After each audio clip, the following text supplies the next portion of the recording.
Welcome students. Let's continue with the chapter 2 self and personality. In the previous video we learned about various trait and type approaches which focused more on the temperament and the body build. But now today our new approach for studying personality is psychodynamic approach, which is totally new to you and is very interesting approach. So let's continue. Psychodynamic approach. This approach is given by Sigmund Freud. This is very popular approach for studying personality in psychology. So Freud initially used hypnosis to treat people who were having physical and emotional problems. So in his the therapeutic approaches or the psychotherapy he named that psychotherapy psychoanalysis. So, in psychoanalysis, he used various therapeutic, we can say, approaches. So, the first therapeutic approach he used, that is free association, in which the client was asked to openly share all the thoughts, all the ideas and feelings that come to his or her mind. Second therapeutic approach he used was dream analysis or interpretation of dreams. Is a therapeutic technique best known for its use in psychoanalysis. So Sigmund Freud viewed dreams as the royal road to the unconscious. So as a he developed dream analysis as a way of tapping into the unconscious material. So dream interpretation is the process of assigning meaning to the dreams. So although there is no reliable evidence that understanding or interpreting dream has a positive impact on one's mental health. So then he also used analysis of errors to understand the internal functioning of mind. Here you need to understand that the earlier approaches with the other approaches and they focused on the conscious material, but the Sigmund Freud focused on the unconscious material. So, according to the Sigmund Freud, there are three levels of consciousness because, as I told you earlier, that he talked more about the unconscious. So, he said that there are three levels of consciousness in which we can try to understand the personality. So, he visualizes mind in terms of three levels of consciousness. First is he said consciousness, then comes pre-consciousness, and the hidden part is mostly unconscious.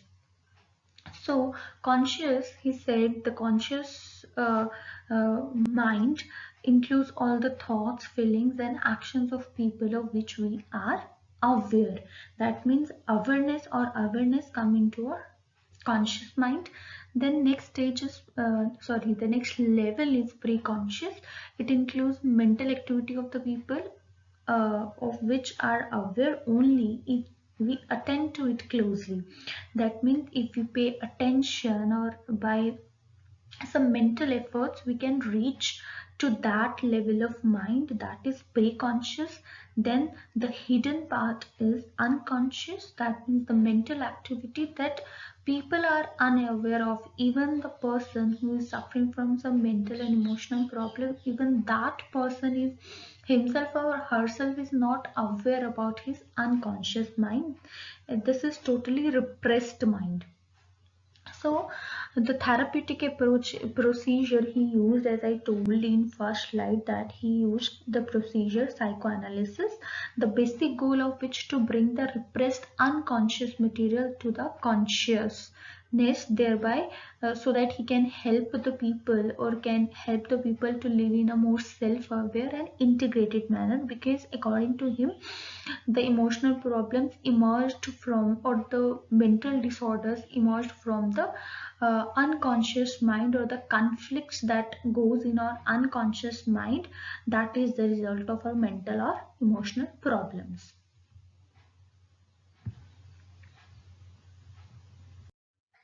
Next is structure of personality. Freud suggested that personality consists largely of three parts: the id, ego, and the superego. Now, the first ego is, according to him, so it is basically it is inborn. So it consists of all our primary urges.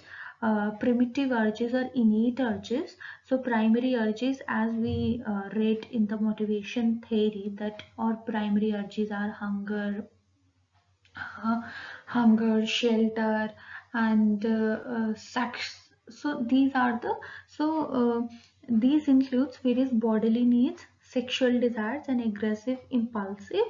So according to the Freud, it is totally unconscious. So this material, whatever material or whatever the gratification of it, is totally in the unconscious, and it operates according to the it works basically it works according to the pleasure principle. It needs pleasure, it needs immediate gratification. It does not care for moral values, society, or other individuals. It does not differentiate between what is good, what is bad. Basically it operates on the animal level. So and works on the pleasure principle. Unfortunately, the world offers few opportunities for instant pleasure. So attempting to gratify our instant urges or instant needs would soon get us into serious trouble. So it is in response to these facts that the second structure of personality, the ego, develops. The ego's task is to hold the id in check until conditions allow for satisfaction of its impulses. Thus, the ego operates in accordance with the reality principles. It takes into account external condition, whether the gratification can be whether the needs can be gratified or not, what are the condition. So he takes into account the condition and consequences of various actions. So if I immediately gratify my need, what will be the what will be the outcomes of it. So he takes into account the consequences of the action and direct behavior so as to maximize pleasure and minimize pain. So the ego is partly conscious but not entirely so. So thus some of its action, for example, it's a struggle with the id, are outside or conscious knowledge or understanding. Explaining the relationship between ego and id, Freud once said, imagine the relationship between the ego and the id is similar to the relationship between a horse and its rider. Horse you can imagine as an id and a rider as an ego. So while the rider usually determines the direction of the horse, there are those times when it is the horse who leads the rider. So sometimes, that means mostly what happens, rider has a control on horse, but sometimes horse also leads the rider. Next structure of personality is superego. So superego is more concerned with the morality. So moral principle, what is good, what is bad, what is right, what is wrong, incorrect. So basically it internalizes the parental values, parental influences, and the ideals of society through early childhood experiences. It represents the ideal rather than the real and strive for perfection. It works in accordance with the moral standards authorized by the agents of society. So let us explain with the help of an example. Suppose there is a beautiful toy in the room. The child sees it and run towards it. So it is a id level. The second stage is that the parents instruct the child not to touch the toy. So the child sees the toy but does not touch out of the fear of punishment in the presence of the parents. The third stage of development is when the toy is in the room. Parents are not there, but the child does not touch the toy. It is the superego. So, the superego involves the internalization of parental control in the form of self control. So, we can say that it is biological and seek pleasure, ego is psychological, test reality, and the superego is social self and seeks perfection. The superego develops gradually by the process of reward and punishment. So, the individual with a well developed superego refrains from bad or evil temptation such as stealing or telling a lie, etc., even in the absence of a punishing agent. So, the process of adoption of a moral and ethical standard of family and society is called the process of introjection. Next is instincts. So Freud was the first psychologist who placed great importance on instinct as the determinant of human behavior. He proposed two instincts, life instinct and the death instinct. So according to him, these instinct as the ultimate cause of all human activity. Then he again gave the term libido. Libido means psychic energy or mental energy. Stages of personality development. Freud organized his personality theory around psychosexual stages of development. So the column you can look at in the slide is focus of libido. So this focus of libido is also known as erogenous zone, which shift from one part of the body to the another as the child advances in ages, such as first is mouth, then is anus, then is genital. So there are four distinctive stages of psychosexual development: oral, anal, phallic, latency, and genital. Basically, there are 5 stages, so in which the child moves. So according to the Freud, the person's experiences at each stage leave some characteristic impression and imprints that influence his future personality development. So the specific experience at any of the stage, either in the form of overindulgence or deprivation, may produce fixation.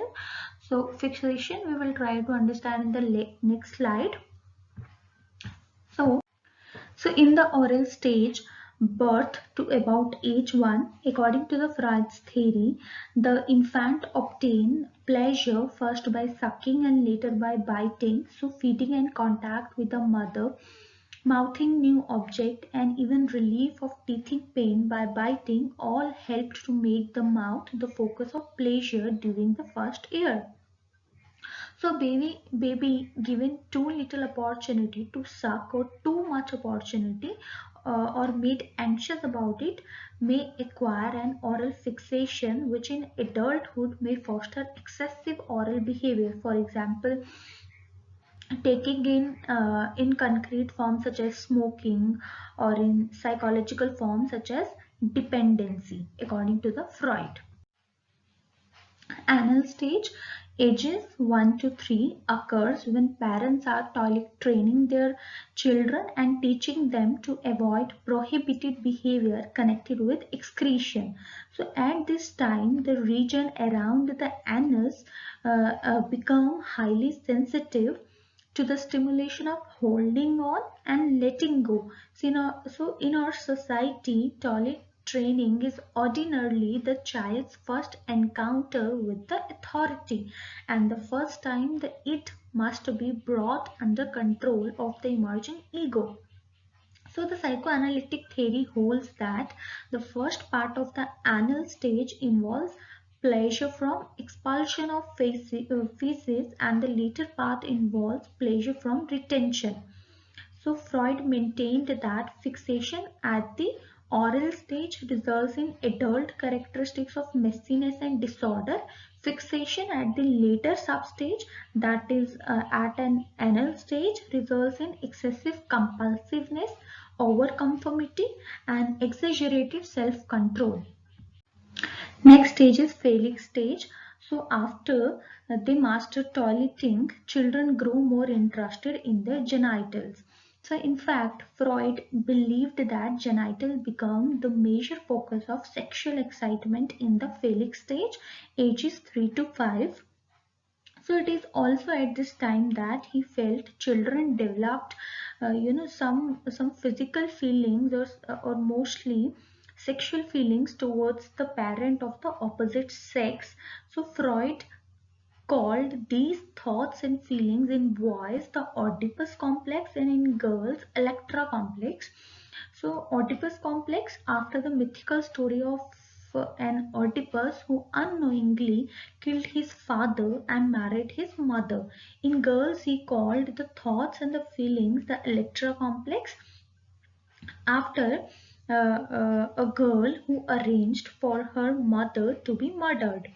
So in the phallic stage, the boy's desire for stimulation is associated with his attachment to his mother, and eventually the boy becomes fearful that his father knows of these feelings and will be furious. So he fears, so he sees it as a source of problem. So in other words, the boy fears, and gets anxious. So to cope with the severe anxiety, to calm down this fear, to eradicate this fear, the boy begins to construct defenses. So especially the defense of identification, the boy tries to become like his father. So anxiety is reduced because a threatening father would not be likely to harm someone just like him. So in the process of identifying with his father, the boy not only takes on his father's behavior pattern but also his father's idea of right and wrong. So thus it is through identification in the phallic stage that the boy's superego begin to form. For the girl, the sequence begins with a focus on the father, but in addition the girl notices that she does not have the sexual organ of her father and brother, and she experiences envy. So she suspects that she may actually have been uh, she gets angry, and she comes to resent and devalue her mother. So nonetheless, she eventually identifies with her mother, partly because she suspects that if she takes on her mother characteristics, she will stand a better chance in her uh, in her own romantic relationship with her father. So thus, in spite of her affection for her father and her resentment of her mother, the little girl identifies with her mother, behaving like her and incorporating her values. So in this way, the girl develops her superego. So the next stage is latency stage, 6 through puberty. So was not considered by Freud to be very important to the development of personality. So as the child learns more about the world, so sexuality is largely repressed and the ego expands. So the last stage is genital stage. During this stage, pleasure is again focused on the genitals. So now, however, in this stage, the person reaches more sexual maturity and healthy development and healthy relationship. Next is ego defense mechanism. So according to the Freud, defense mechanism is a way of reducing anxiety by distorting reality. reality. That means it's a way of lessening the anxiety by changing the reality. So we do all these defenses in our mind. So according to the Freud, we use number of defenses. So some of these defenses, although are normal and totally adaptive. First is repression. Here the person tries to forget the unacceptable thoughts or impulses and try to push the consciousness material into the unconsciousness. So the example can be a woman fails to recognize her attraction to her handsome new son-in-law. So the next defense mechanism is projection. Projection is transferring unacceptable motives or impulses to others, or in other way we can say that attributing on traits to others. For example, a man feels strong hostility towards a neighbor, perceives the neighbor as being hostile to him. So this can be the example of projection. Next is denial. Denial means totally refuses to accept the reality. If a person is found HIV positive, then he totally denies the reality. If a woman lost his husband in a war, so that woman totally denies to accept this reality. So this is called denial, which is totally unhealthy and not adaptive. Next is reaction formation. Reaction formation is something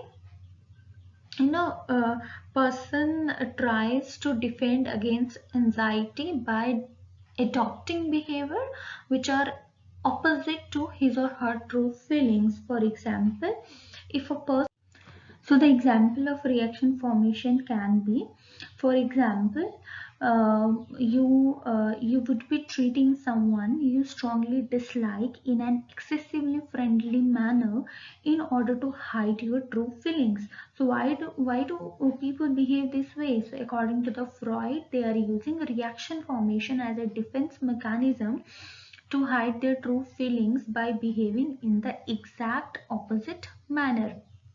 Next is rationalization.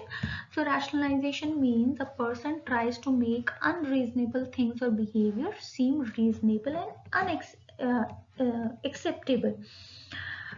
For example, a young woman explains that she ate an entire chocolate cake so that it would not spoil in the summer heat. So these are the examples of the defense mechanisms. So these are the two terms explained by Sigmund Freud.